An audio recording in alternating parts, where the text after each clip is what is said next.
Bom dia, Manaus, bom dia, Amazonas, sejam bem-vindos à nossa segunda-feira de Câmera 13, programa da nossa gente, hoje, 11 de setembro de 2017, e é claro que nós não teríamos como passar por essa data de 11 de setembro sem lembrar um pouco aquilo que aconteceu há 16 anos nos Estados Unidos, em 2001, quando as torres gêmeas em Nova York acabaram sendo totalmente destruídas.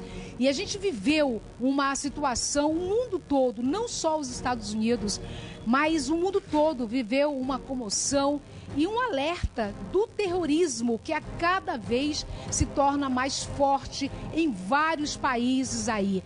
E é importante a gente lembrar essa data do dia 11 para a gente imaginar como e até onde as pessoas podem chegar. O que muitas vezes a intolerância pode levar as pessoas a cometerem casos absurdos, bárbaros. E é importante a gente aproveitar o dia de hoje para fazer sim uma reflexão. Ao mesmo tempo em que nós trazemos imagens daquilo que aconteceu no 11 de setembro de 2001, também não poderíamos aqui de demonstrar toda a nossa solidariedade a tantas famílias que hoje estão enlutadas, muitas pessoas, inclusive brasileiras, que estavam e estão ainda nos Estados Unidos e que passam nesse momento por mais um grande momento de aflição. Se a gente for analisar toda a fúria da nossa própria natureza, quantas vezes aqui no Câmera 13 nós mostramos também situações de catástrofe, né, natural. É importante que a gente também reflita nesse momento aquilo que nós estamos vivendo e tudo aquilo que muitas vezes a gente acaba até contribuindo para que o mundo onde nós estamos hoje incluídos não seja o mundo ou aquele mundo que nós queremos para os nossos filhos e filhas. Então eu quero muito aproveitar o dia de hoje, segunda-feira, 11 de setembro, primeiro para lembrar todos aqueles que já estão enlutados com esse momento, esse terremoto, na verdade, esses furacões que nós estamos vendo, 3 furacões de uma única vez, não é, gente?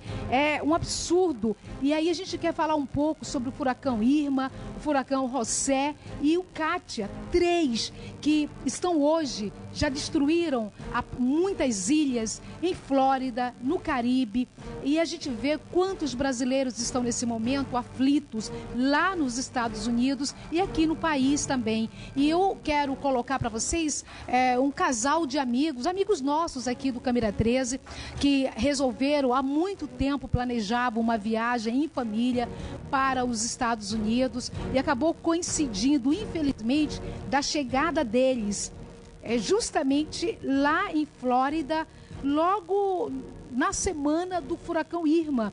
E eles não tiveram mais condições de voltar para as suas casas, para o Brasil. Eu conversei com ele, tenho conversado todos os momentos com eles. Agora há pouco estava conversando pelo WhatsApp, eles me colocando o sofrimento de muitas famílias, tudo fechado e, acima de tudo, a preocupação, não é? Sem saber se eles vão ter condições de voltar para as suas casas. Eu peço muito a Deus nesse momento, eu sei que todo mundo está em oração, porque aquilo que a gente não quer que aconteça com a gente ou com alguém da nossa família, nós também não queremos que aconteça com ninguém, não é, gente? Então é muito importante que todos nós, independentemente de nós termos alguém lá passando esse momento ou não, que a gente possa pedir a Deus para que dê a sua segurança, porque só as mãos potentes de Deus conseguem nos guardar, conseguem nos proteger, conseguem nos tirar de todos os momentos de tanto perigo. Esse casal que a gente vai ouvir agora, esse vídeo, eles me mandaram no sábado agora pela manhã, e na tardinha o furacão Irma já estava se aproximando do local onde eles estavam. Então imagine vocês o sofrimento. Vamos ouvir, é a Cleide e o Douto. A gente vai ouvir agora um casal nosso aqui da cidade de Manaus. Vamos ouvir. Estamos aqui em Orlando, aguardando a passagem do furacão e esperamos que tudo dê certo, que em breve a gente possa regressar a Manaus em segurança e todas as pessoas que aqui estão também possam regressar para os seus lares como a gente saiu. Então, como a Cleide falou, estamos num hotel abrigado, um hotel que consideramos seguro. Nós chegamos via Miami na segunda-feira, dia 4 pela manhã. Viemos a Orlando para os passeios costumeiros pelos parques temáticos e fomos surpreendidos com a notícia de que nosso voo de retorno via Miami está cancelado. As operações por Miami já estão paralisadas no aeroporto desde quarta-feira. Então vamos aguardar aqui no hotel, em segurança, que tudo isso passe. Alguns parques temáticos já estão fechados, o que funciona encerra as atividades hoje, à tarde, final da tarde, e a orientação que nós temos é para permanecermos a partir de hoje, no final da tarde, até segunda-feira, no nosso apartamento, no hotel. Fizemos algum estoque de água, de alimentos, e vamos esperar que isso passe da melhor maneira possível. Olha, gente, esse é um casal amigo, não é? Mora aqui na cidade de Manaus, e a gente pede muito a Deus por esse casal, pelo filho que está com eles, mas por todos que estão vivendo nesse momento essa agonia, porque é uma aflição. Vocês viram aí os ventos, porque o furacão Irma alcançou a maior escala que o furacão pode alcançar, que é a escala 5. Hoje ele já caiu para a escala 1. Graças a Deus, não é? Mas mesmo assim, os ventos são muito fortes. Imagine na escala 5 você ter quase 300 quilômetros por hora de vento. Imagine isso acontecendo. Então a escala 1, quando ele cai para a escala 1, não é que os prejuízos possam parar de acontecer, mas diante daquilo que já foi vivenciado no Caribe, está sendo vivenciado nos Estados Unidos, na Flórida, que chegou esse final de semana, imagine o que isso pode representar. Então, tem muitos brasileiros que estão lá, como a Cleide, o Douto e o Gustavo, mas quantas outras famílias estão nesse momento aflitas, pensando no que possa ainda acontecer com os seus familiares que estão lá na Flórida, nos Estados Unidos. Então a gente aproveita o dia de hoje para pedir a Deus mais uma vez por essas pessoas e relembrar, né, aquilo que viveu os Estados Unidos há 16 anos atrás, que foi justamente um ataque terrorista, onde toda aquela situação, tantas pessoas morreram, as torres gêmeas que certamente representavam um símbolo em Nova York, acabaram indo para o chão nesse ataque de tanta crueldade. Então, a gente não poderia, 43 mil pessoas, 3 mil pessoas mortas há cerca de 16 anos atrás. Então, a gente quis começar, fez questão, claro, de começar o programa de hoje falando daquilo que o nosso povo, de um modo geral, está vivendo nos Estados Unidos. Olha, a gente quer também trazer agora para você e agradecer muito as pessoas que mandam vários pedidos para o nosso programa, para a gente estar fazendo abordagem de vários temas. E você sabe que há 3 semanas, essa é a 3ª semana, nós estamos aqui falando de alguns assuntos que marcaram o nosso país, que trouxeram a comoção popular, e são casos na área jurídica, na área da psicologia, que continuam sendo debatidos. Hoje a gente vai relembrar um pouco o caso da Elise Matsunaga. Não sei se você recorda, mas em maio de 2012, uma mulher acabou matando o marido dela e esquartejando o corpo deste homem. Gente, essa é uma das tristes realidades quando nós falamos de casos que chocaram o nosso país. Daqui a pouco o doutor Alfredo Brelas, o doutor Dorgival estarão comigo aqui, ao vivo aqui na Band, para a gente falar um pouco daquilo que já se passaram alguns anos. Ela foi condenada a 19 anos através de um júri popular, mas muita gente diz que mesmo que ela ficasse numa cadeia e passasse o resto da vida dela lá, não seria ainda o tempo suficiente para tirar dos ombros dela a culpa que ela vai carregar para o resto da vida. Já já a gente volta, portanto, com esse tema. Quero colocar já o nosso programa à sua inteira disposição para a gente ir conversando e para a gente ir falando um pouco daquilo que nos acontece no dia a dia. Gente, o governo do estado, hoje pela manhã, fez a entrega de vários equipamentos para a área de segurança pública aqui no nosso estado. A gente vai mostrar agora como é que foi essa entrega. Vamos lá.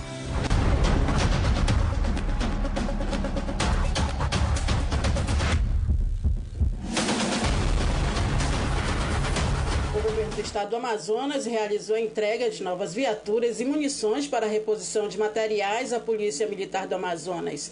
E em coletiva de imprensa, Davi Almeida anunciou a criação do PAC do Produtor Rural. É verdade, implementos agrícolas. E também eu quero dar uma novidade que nós vamos criar aqui nesse prédio, né? Na CEPRO, nós vamos centralizar, nós vamos criar o PAC do Produtor Rural. O PAC da produção.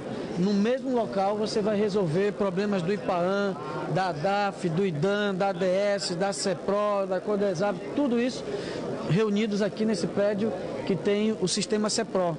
E também no dia de hoje nós estamos fazendo a entrega de 94 triciclos que vão ajudar no escoamento da produção de pequenos produtores no interior do estado do Amazonas.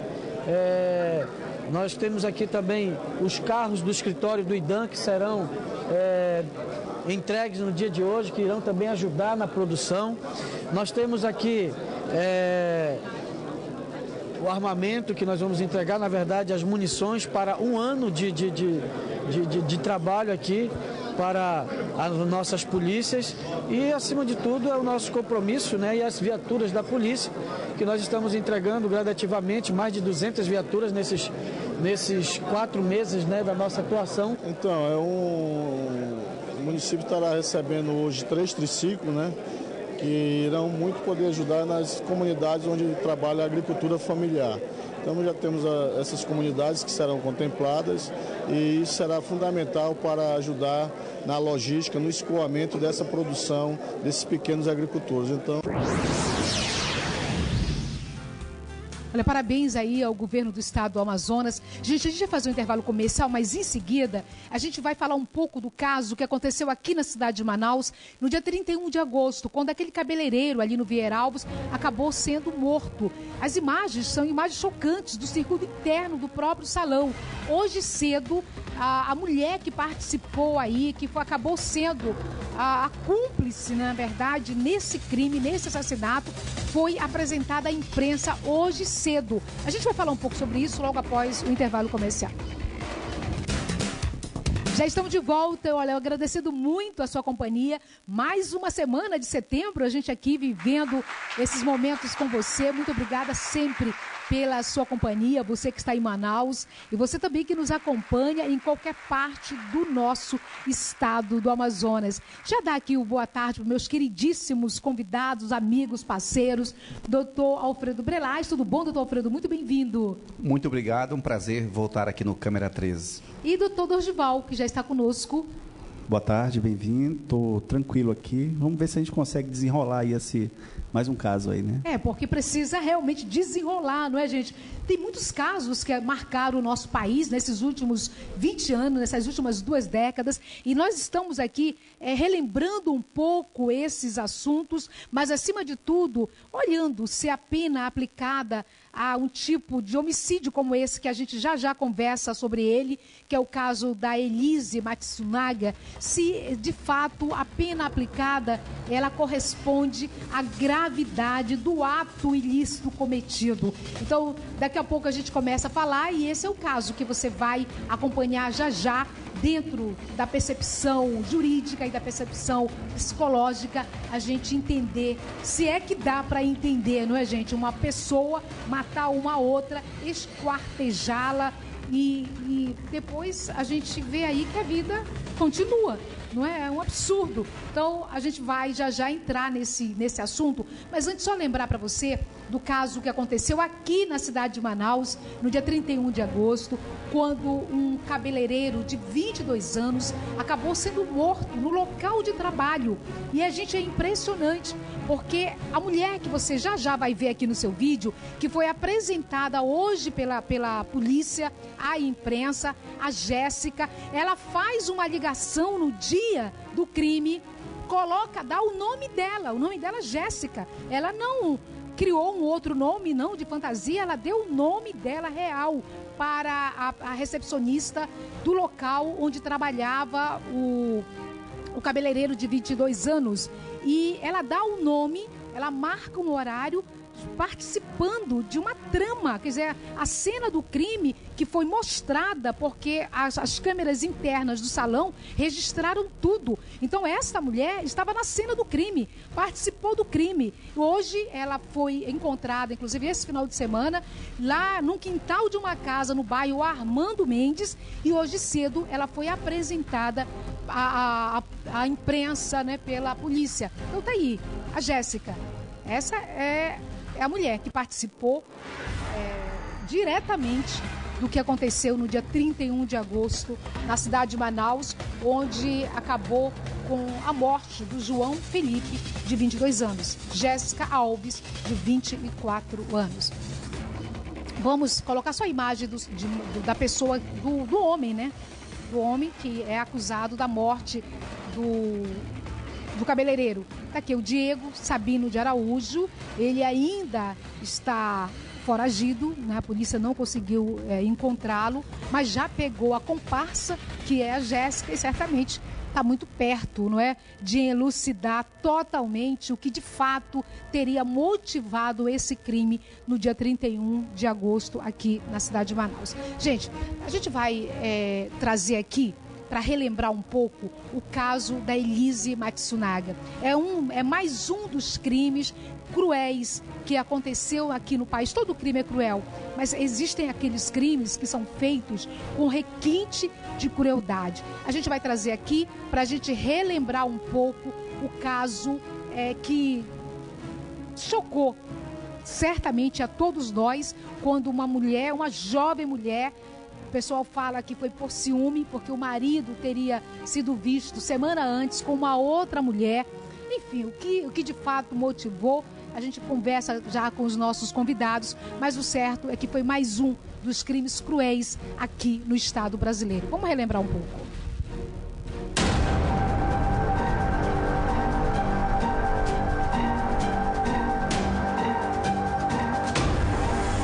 O Câmera 13 vai exibir no programa de hoje mais um caso que abalou o Brasil e mobilizou a opinião pública. O caso Elise Matsunaga. Quais as motivações que a levaram a matar e esquartejar o próprio marido? O que leva uma pessoa aparentemente normal a cometer tamanho delito?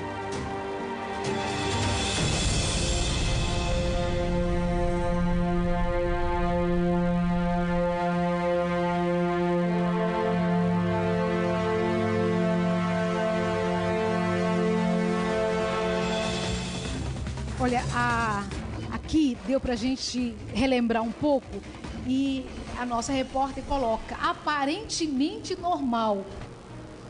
Uma pessoa normal, ela demonstra esse tipo de comportamento antes, traz alguma forma de mostrar a sua agressividade ou não? Porque a gente costuma usar esse termo mesmo. Aparentemente a pessoa era normal. Não é? Mas diante de tantos crimes cruéis praticados por pessoas que levavam uma vida até então tranquilas, como é que a gente pode dizer se uma pessoa é ou não normal, doutor Alfredo? Olha, um psicopata, por exemplo, ao longo da vida, ele vai dando sinais de uma psicopatia. Por exemplo, a partir de criança, um psicopata já pode dar sinais, né, que futuramente ele vai ser um psicopata em potencial. Então, desde criança, ele já pode dar sinais, como, por exemplo, malinar de animais, né, bater em cachorro, queimar cachorro, passarinhos, malinar de passarinhos, etc. Tudo isso nós vamos vendo sinais de uma pessoa que futuramente pode desenvolver uma psicopata. Na verdade, já tem a psicopatia em si, mas se tornar um psicopata em potencial um pouco mais à frente. Doutor Gival, doutor Alfredo, dentro da percepção psicológica, fala de alguns sintomas. Já no direito, a gente sempre aprende que as circunstâncias acabam realmente revelando quem a pessoa é. Que qualquer pessoa, diante de uma circunstância, pode ter mudanças radicais. É isso? Vamos, então, anteriormente às circunstâncias. Essa moça vem de um ambiente em que ela gostaria de ser reconhecida como esposa, e ele vem de um ambiente totalmente machista, segundo a gente percebe lá no inquérito, né? Ele vem de um ambiente que ele maltrata psicologicamente, através de palavras, ele maltrata muito essa moça. Então, veja que houve um encontro aí de duas circunstâncias, a dela, que gostaria de não ser maltratada, e a dele, que maltratava de diversas formas essa moça. Então, o encontro dessas duas situações acabou desencadeando exatamente esse processo aí que a gente vai avaliar mais do ponto de vista do direito penal. A gente até agora, a gente já conseguiu estar conversando um pouco sobre esse é o terceiro caso. O que tem de semelhança entre o caso Nardoni, entre o caso que a gente mostrou na semana passada da filha que teve a coragem, a Suzane, de matar, ou pelo menos de elaborar um plano para matar os próprios pais, e agora o caso da Elise Matsunaga. O que se assemelha nessas personagens? Olha, a maldade em si é visível nas três, e podemos ver também a ausência de sentimentos, nos sentimentos ligados ao sentimento de misericórdia, ao sentimento de compaixão. E nas três personagens das 3 semanas, a gente não consegue perceber isso nelas, né? Que são traços de pessoas que têm a psicopatia em si, né? Então é muito comum ver nos psicopatas esse tipo de comportamento, essa ausência de sentimentos ou de misericórdia. E na parte jurídica? Pois é. O que se assemelha aí nesses personagens? O que diferencia, poderia dizer, é o que ocorreu, veja bem, no caso da anterior, que nós tratamos aqui da vez passada, aquela moça planejou por diversos dias, com diversas pessoas, as quais ela manipulou para cometer aquele ato, não é? E nesse agora, nós podemos ver que foi uma situação praticamente criada, a situação mesmo da violência, da morte, ela praticamente foi criada naquele momento. Muito embora ela fosse uma êxima atiradora e tudo mais, mas a situação da discussão ela foi criada exatamente naquele momento. É tanto que ela diz lá no depoimento dela, ela não esperava atirar, ela não queria atirar. Aquilo foi provocado no momento. É tanto que a defesa, na tese da defesa, a defesa levou a tese justamente da violenta emoção, que fez com que a pena dela até fosse menor do que a Mas anterior. A defesa hoje ela tenta trazer novamente a possibilidade de um novo júri, por dizer que uma terceira pessoa estaria na cena do crime, porque ela não teria como cortar da forma que cortou o corpo do marido, da maneira que foi feita. Então, assim, há essa possibilidade, na opinião de vocês, ou não? Que uma terceira pessoa estivesse ali. Aí, nesse caso, se estivesse ali, houve, então, um planejamento do crime. Sim, eu penso que nesse sentido, se houvesse um outro julgamento nesse sentido, eu acho que a pena dela era agravada. Eu não sei se é a defesa dela que quer um outro julgamento. E o direito penal ele prevê, pode ser que haja um novo julgamento, mas é muito temeroso que, havendo um outro julgamento, ela não aumente a pena, né? Ou isso venha a causar uma outra situação mais difícil do ponto de vista social, né? Porque a pena não vai poder ser agravada porque o Código Penal não permite, mas pode ser que a sociedade tenha um outro comportamento, talvez um pouco pior. Ok, a gente vai mostrar um pouco a reconstituição desse crime e daqui a pouco a gente começa a responder várias perguntas que chegaram das ruas e chegaram também pelas redes sociais do nosso programa. Então vamos dar uma relembrada aí nesse caso. Foi até a lavanderia, pegou um balde de produtos para limpar a cena do crime.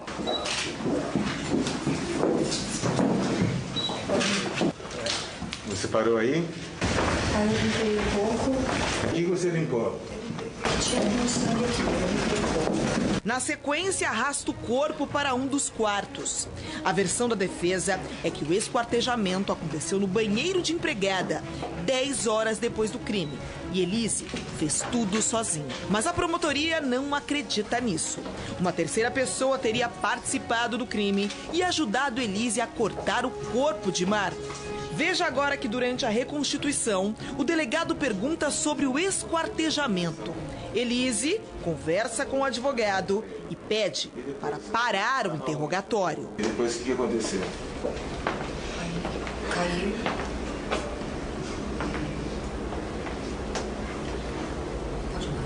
Pode Pode, claro. Elise é acusada de homicídio doloso triplamente qualificado, destruição e ocultação de cadáver. Os laudos da perícia desmentem muito o que diz a mulher à polícia. As investigações apontam ainda que Elise começou a esquartejar o marido quando Marco ainda estava vivo. A Elise, então, de posse de uma faca, o degola. E isto determina a causa-mortes. O laudo estabelece que a causa-mortes foi por asfixia em razão de aspiração do sangue por conta da decapitação. Assim sendo, ela começa a esquartejá-lo, ele ainda estava vivo. Efetivamente, o gesto foi extremo, brutal, monstruoso e ela foi descoberta. Não ficará impune, será levada a julgamento, punição haverá, justiça será feita, é o que nós esperamos, e efetivamente a vida do Marcos ninguém devolverá. Olha, gente, tem uma frase, a gente até já falou sobre ela aqui, que muitas vezes a gente fala ou então ouve alguém falar. Essa pessoa tem a mente fraca. Você já ouviu falar isso? Ou já falou algumas vezes? Nesses casos, assim, o que me dá para perceber, doutor Alfredo e doutor Dorival, é justamente que na hora que ela para, como se não soubesse o que aconteceu logo depois, é como se ali tivesse uma outra pessoa determinando ela para fazer. No caso da Suzane, ela dominando e comandando as duas outras mentes, que eram os irmãos Cravinhos. No caso do Alexandre Nardoni, ele sendo comandado pela própria mulher. Então, assim, é isso que pelo menos a mim me parece. A gente vai já abrir as redes sociais do programa, vamos ver o que as pessoas estão falando neste momento, questionando aqui aos nossos queridos convidados. Fabiano, de Adrianópolis, como uma mulher capaz de fazer uma barbaridade dessas? Ela é um monstro. Vamos comentar um pouco isso. Na verdade, essa é a visão que as pessoas têm de uma pessoa que age da forma que ela agiu ou que uma outra pessoa age. Porque não se espera de um ser humano, de um ser racional, um comportamento parecido. Então, quando uma pessoa que é racional manifesta um comportamento desse, as pessoas associam logo com um monstro, com algo terrível, né? Por isso que as pessoas têm essa visão de pessoas que cometem crimes parecidos com esse. Olha, gente, o Sandro, do Lírio do Vale, ele questiona se a filha dessa mulher pode se tornar tão cruel quanto a mãe, quanto ela. Se isso pode ficar e se tornar até uma coisa genética, essa maldade que talvez esteja em alguém. Não necessariamente. Não significa que a filha de um psicopata vai ser um psicopata, que a filha de um ladrão vai ser um ladrão. Não necessariamente. Doutor Doge, no caso de uma criança diante de um casal como esse, né, o pai é morto, a mãe é uma mente doente como essa que nós vimos. Nesse caso, com quem a criança pode e deveria ficar? Veja bem, o Estado, ele é o titular da tutela, nesse caso da criança, né? Então, nesse caso aí, o juiz da criança e do adolescente, a primeira coisa que vai fazer é designar que o Estado passe a ter a titularidade, né, a responsabilidade sobre a criança. É lógico que, de repente, ela pode ter uma família pela qual a criança possa se afinizar e aí, num prazo mais adiante, a criança pode até estar com a avó ou mesmo com outro parente. Mas, no momento, aí o Estado lança logo mão da tutela da criança. Olha, gente, a gente vai só ouvir agora uma pergunta feita nas ruas de Manaus. A gente vai para o intervalo, mas vamos ouvir a pergunta antes, só para passar aqui para os nossos queridos, doutor Alfredo e doutor Dorival, e na volta ele responde então. Vamos ouvir então o que as pessoas estão perguntando. Doutor, me chamo Paulo. Eu gostaria de saber se ciúme tem fases. Será se o ciúme tem fases? Então a gente faz o intervalo e já a gente responde para você. Já estamos de volta e olha, tem gente fazendo aniversário no dia de hoje, 11 de setembro. Bota na tela da Band. Aí, Conceição, manda os parabéns para a psicóloga Sandra Rodrigues, aqui de Itacoatiara. Sandra, querida, tudo de melhor que a vida puder lhe oferecer, minha querida amiga. Parabéns, feliz aniversário. Olha, hoje também começa a campanha nacional de multivacinação para a atualização da caderneta de vacina. Então, é importante, crianças, adolescentes, todo mundo indo às unidades até os 15 anos de idade, é isso? Para poder colocar em dias aí a sua caderneta, tá bom? De vacinação, super importante. Obrigadão mesmo, um beijo para todo mundo que participar dessa campanha, que é saúde para todos nós. Nós deixamos aqui uma pergunta sobre fases do ciúme. O ciúme tem fases ou não? Ele pode ter, né? O ciúme é uma emoção. Todos nós temos essa emoção. E o ciúme, a princípio, ele é bom. O problema é quando o ciúme torna-se doentio. Então, para ele chegar a esse nível de um ciúme doentio, ele vai sim passar por algumas fases. Ou seja, é um progresso para que ele chegue até a fase doentia. Então, os senhores concordam que a Elise praticou esse ato por ciúme ou não? O que vocês pensam disso? Olha, na minha pesquisa que eu fiz desse caso, né, ela era uma pessoa muito possessiva na questão do ciúme.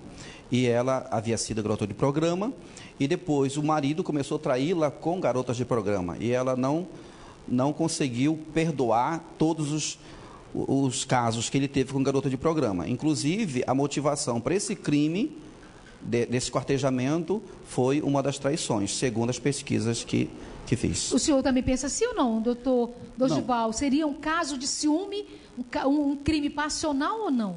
Eu não consigo ainda ver a questão do ciúme. Eu me coloco muito mais ainda analisando a questão desse pequeno histórico que houve na vida dela ser muito maltratada, né, por uma pessoa tipicamente machista, né, como a gente chama, e aí o fato de ela também querer ser reconhecida ali como uma esposa e tudo mais.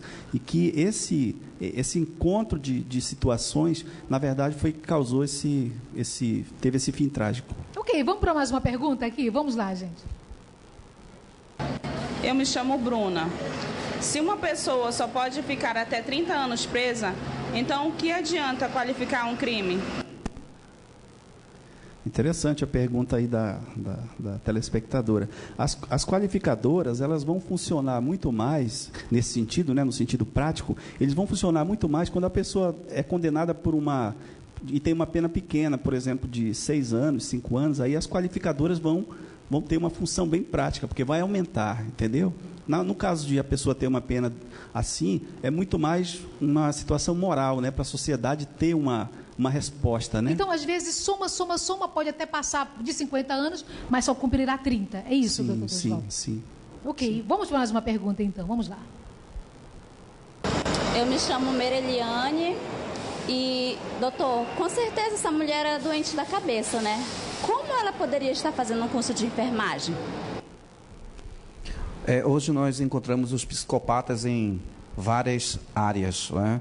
Dentro dos hospitais, como médico, como psicólogos, né? Então, a psicopatia, ela está presente em muitas pessoas. E as pessoas estão presentes em muitas funções. Veja que essa moça também era bacharel em Direito.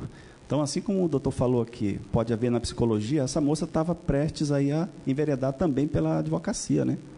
Que ainda que nós tenhamos que apresentar, que todo mundo tem que ser capaz, né, tem a capacidade plena, mas você não tem um atestado ali, sim, em todos os momentos da sua vida para provar que realmente essa capacidade plena você realmente está tendo, não é? Isso é meio complicado mesmo, mas eu acho correta a opinião dela, porque a gente não sabe com quem pode estar lidando no nosso dia a dia, né, não, gente? Mais uma pergunta, vamos lá. Meu nome é Gabriel e a pergunta que eu queria fazer é: a filha da mulher que matou, ela fica com quem? Pois é, nós comentamos há pouco, né, que o Estado, nesse caso, ele vai lançar mão, que se trata de uma pessoa, uma criança, né? Então, o Estado, naquele momento, o Estado vai dizer com que ela vai ficar. A área ali da criança e do adolescente vai chegar e vai colocar logo sob a tutela do Estado. No futuro, logo mais é possível que ela, de repente, venha ficar com um familiar, mas, num primeiro momento, ela vai ficar sob a tutela do Estado. Ok, vamos dar uma voltinha nas redes sociais para ver quem está conosco nesse momento? Vamos ver aqui na tela da Band quem está agora. Samanta do Centro. essa mulher tinha que pegar prisão perpétua. Ela não pode conviver mais em sociedade.